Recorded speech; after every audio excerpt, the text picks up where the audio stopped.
Emma, and today we are talking about episode 13 of Shadowhunters, which was the season finale. I have to say, and this might come as a shock to you guys, but I really enjoyed this episode. I don't know if it's my favorite yet. Like, I have to go back in my mind and decide which ones are actually my favorite and which ones are not my favorite. But absolutely the finale was one of the best ones so far, if not the best, the second best episode of Shadowhunters this whole season. I am just so impressed by Shadowhunters. Like, this whole season, I really wasn't feeling it, and all of you know that. But honestly, the finale was really good. It was definitely one of the better structured episodes. I just enjoyed the content more. I was a lot more okay with the things they were changing.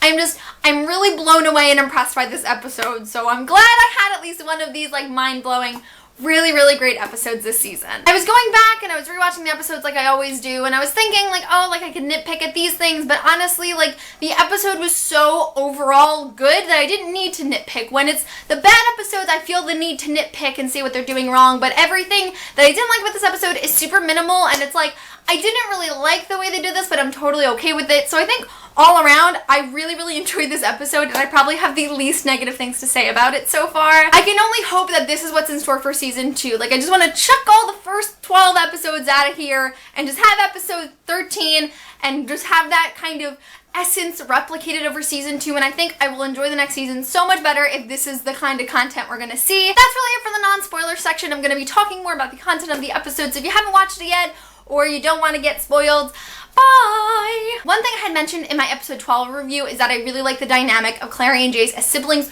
so much better. They just feel more authentic, Clary and Jace, rather than this fake lovey-dovey Clace that we've been seeing on screen. One really good line that we start off with in this episode that made me super happy is when they're having that banter about how Clary's trying to tell Jace that he's a good person and that he's not Valentine, and you know, she's showing him the baby box to be like, no, she really is your mother. Like, if she knew you were alive, she wouldn't have abandoned you. And Jace just like ends it by saying, you were raised by Jocelyn, I was raised by Valentine. A pair of baby booties isn't gonna change that. It was so Jace Whelan. I'm so happy about it. It made me so happy. I love when we could just get like concrete scenes from the books, even if it's not like the particular lines, like just the essence and the vibes that I get from the book or what I want to see on screen, and it's lines like that do that for me. I really feel that like the entire cast has improved over this season. I think the acting and the cheesy dialogue, like, I feel like a lot of that was very prominent in the first half of the season, but as we've been going, I've really started to love everyone in their characters. But Jace, Dom Sherwood as Jace, I was just really not feeling it for like the longest time. He was the person that I had the most trouble adapting to. Honestly, seeing him as Clary's brother and seeing him be so stubborn about being brought up by Valentine and so confined by his childhood, that's the Jace I want to see, and I think Dom is just adapting to that Jace way better than Jace we had previously seen. His acting and just in those last 2 episodes alone have really improved for me, and I'm really happy about that. I can only hope that we see more from that in season 2. One thing that I really loved and I'm really happy they included is when Valentine basically evil minion zones Hodge, like the friend zone, but instead of being like the evil companion, he's the evil minion. Do you know what I'm saying? Like, Hodge hands over the cup and like he's expecting Valentine to like recruit him, and Valentine's just like, why would I want to treat her? Like, bye bitch. Oh, so good. Just anything with Alan Van Sprang is fantastic. Like, if there's one thing I'm thankful for Shadowhunters, is that they got Alan Van Sprang as Valentine. I was so nervous when he was casted because he doesn't look like anything that I pictured Valentine, but he brings out all of the characteristics I love and hate about Valentine, and that's all I can really ask for regardless of appearance. Another really great dynamic in the show is Camille and Magnus. I don't know if this is the first time they've interacted, because I know we've mentioned Magnus and Camille a couple of times before, but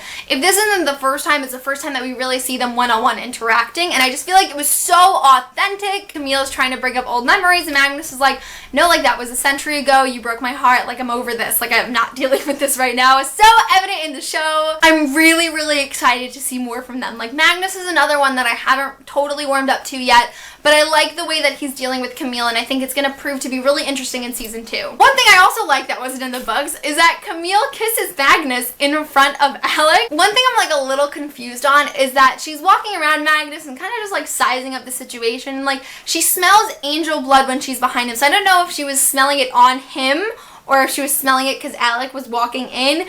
Either way, Camille clearly did it because she knew that Alec was going to be there, and I just thought it was so fantastic and so something that Camille would do. The one thing I do really have to say about that scene, though, is I feel that Alec was a little unaffected by it. You know, he was kind of like, okay, well, whatever this is, can we just move on from it? I feel like there would have been a little bit of shock on his face, like, really, dude, like, I gave up everything for you, like, 2 days ago, and now you're kissing someone else. But I can see, you know, he was taken a little off guard. I wish there was more intensity from that. Another really great Clary and Jace moment is Clary is in Camille's apartment, and like they're trying to find the Book of White, and she's on the phone with Jace. I forget what Jace is trying to warn her of. Maybe it's that Valentine is coming. I think that's what it was. And so he's on the phone. He's like, Clary, you need to get out of there now. Like, Clary, no. Like, Clary, leave. And Clary's just like, no, like, I'm doing this, Jace. Like, I have to do this for my mother. That's all that matters right now. Like, I'll deal with this later. I'm not having it right now. No. And I like that we were finally seeing this stubborn Clary that wouldn't just drop anything for Jace. In the book, she's very adamant about when she says no to Jace and when she doesn't listen to Jace. And that's an aspect I really liked about their relationship, is they don't just like give into each other whenever they're at their beck and call. You know, they're really like, they butt heads a little bit. And that's what I really liked about that. I feel that I would have liked it more if there was a little bit of sass in it instead of just like, no, Jace, like, I'm not doing it right now. This is one of those moments where I'm like, I really liked how this played out. I just wish there was more intensity from it. I feel like it could have been a little bit more powerful, but regardless, I'm just happy that they included that aspect of their relationship. One thing I will say about this episode that was probably my least favorite thing is, while I really liked everything that was going on, it was a little uneventful compared to the other episodes. As I'm watching it, I'm like, this is really great. Like, I really like this, but then I'm also like, there's not much happening. You know, it was just this whole big like chase for the Book of the White, and there were scenes talking about the Book of the White and scenes trying to get the Book of the White, and then like all that happens is they get the Book of the White and then the ending scene. And I just feel like there wasn't a lot of content in it, but the content that they did have was really great. So I think that says a lot about Shadowhunters, because previously everything has been so fast paced and there's been 17 million things going on in each episode. But now that they've kind of slowed down a bit, while I do feel that there was more room for them to put different scenes in and, you know, make different scenes happen, I think that they did better with like a little bit of less content instead of trying to explode everything into one episode. I feel like that's the reason that this review is probably going to be a lot shorter compared to my other ones, because there just wasn't a lot for me to go off of. Like, they're just searching for the Book of the White, and Jace is dealing with Valentine, and like, while it was really great and like I feel like the scene structure was good, I just feel like there wasn't a lot for me to comment on. That being said, we're kind of moving to like the end of the episode at this point. One thing I did like in the episode is that the Book of the White is actually in the cookbook. That's one reference to the book that like I'm really happy they kept, because the reason she put in the cookbook was because she knew that Valentine would never read it, and I just thought that like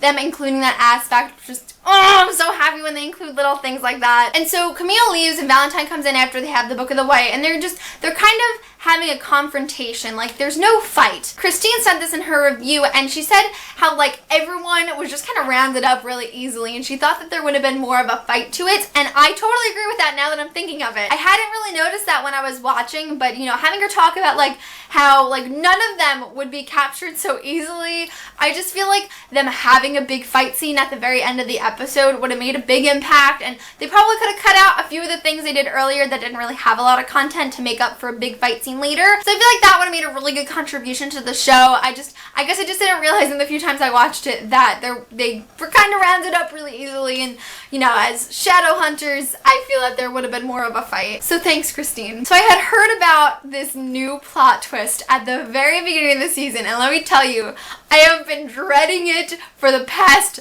3 or 4 months, let me tell you. I was so nervous. I was like, how on earth are they going to include a plot twist that isn't in the books? All the books are fucking filled with plot twists we don't really need anymore. But you know, the finale's approaching and I'm like, oh my god, like what are they gonna do? Are they not gonna be siblings? Is someone gonna die? Like, what on earth can they do that's still gonna propel the story? So I was very nervous. So this is probably the most shocking thing I've had to say about Shadowhunters so far, and I don't even know if I've come to terms with the fact that this is my actual feeling on it, but I'm okay with this change. I'm okay with this massive change that isn't in the books. I'm okay with it. I kind of like it. I'm interested to see where it's going. In the books, Jace doesn't go with Valentine. You know, there are parts when he considers it, when he misses Valentine, even though he knows he shouldn't. There are parts in City of Ashes, which I feel like that's kind of where they were kind of focusing in on for the scene. He goes to visit Valentine. He speaks to Valentine quite a few times in that book, but he never actually goes with Valentine. And in the show, he goes with Valentine. It's not necessarily like Jace wants to join Valentine. He's doing it for the better of his friends because Valentine threatened to kill all of them if he didn't go with him.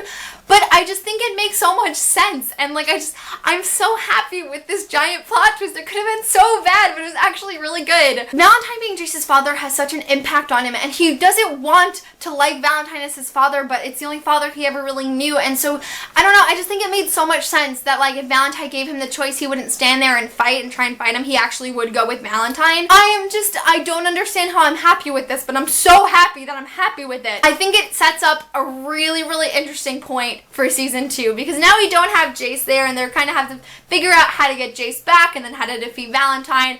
I think this can still propel the story in a very similar way to the books, because I'm really hoping that they're going to be more accurate in season 2. But I think even with that change, they're able to do that, and that's not something I see from Shadowhunters a lot. A lot of the changes they make in Shadowhunters are unnecessary, and they kind of contradict a lot that goes in the book. But I feel like this change of Jace going with Valentine can absolutely propel the story and make things still go the same way while having this change. And that's what I think Shadowhunters wanted to do from the start. You know, when they said they were changing, but they were just behaving in different ways, this is kind of the stuff I was expecting and hoping for, not a lot of the stuff that actually happened in the season. I don't know, guys, I'm really happy with it. I think it's gonna be so interesting. I hope we get some really great Jace and Valentine scenes from it. One thing that I also am really nervous about with this though is I'm afraid that they're going to get him back really quickly. I feel that with him being with Valentine, it should be for a very significant period of time, because they don't ever find Valentine. Valentine really finds them. I mean, regardless of the whole parallel world thing, that was kind of like the point, but, you know, Valentine, you can't track him, you can't find him, and so I'm gonna be really disappointed if we're like 3 episodes in and they already have Jace back, if you know what I'm saying. You know, they have more episodes, so they have more time to explore this whole new plot twist that they've created. I'm just really hopeful that like they're going to actually spread it out, and it's not going to be like, oh, Jace went with Valentine, like let's find him in 5 seconds and then we can defeat him. One thing I do want to add just on that whole actual scene, rather than what I'm expecting or what I'm hoping for from next season, I kind of have made fun of Kat McNamara's acting once or twice or 3 times throughout these discussions, and you know, maybe it wasn't the best thing to do, but I just thought that she wasn't grasping it at first. I thought any scene where she had to be like overly emotional, like when she's screaming, when she's having runes applied, was just ridiculous and super fake.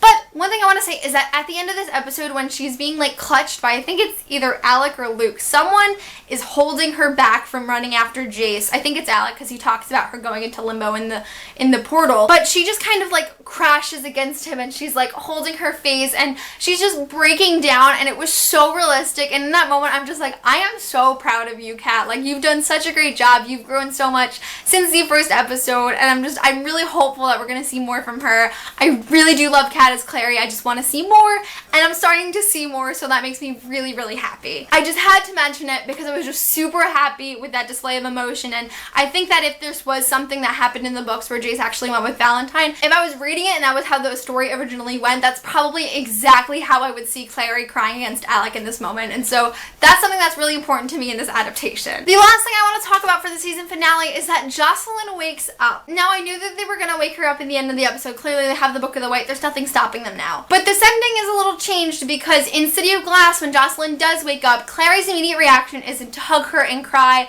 You know, she kind of steps back from her and is like, get away from me. Like, why didn't you tell me I had a brother? You've been lying to me for 16 years of my life. And I really, really like that in the book, because I was expecting it to be this really emotional and loving reunion, and her first reaction is just this anger.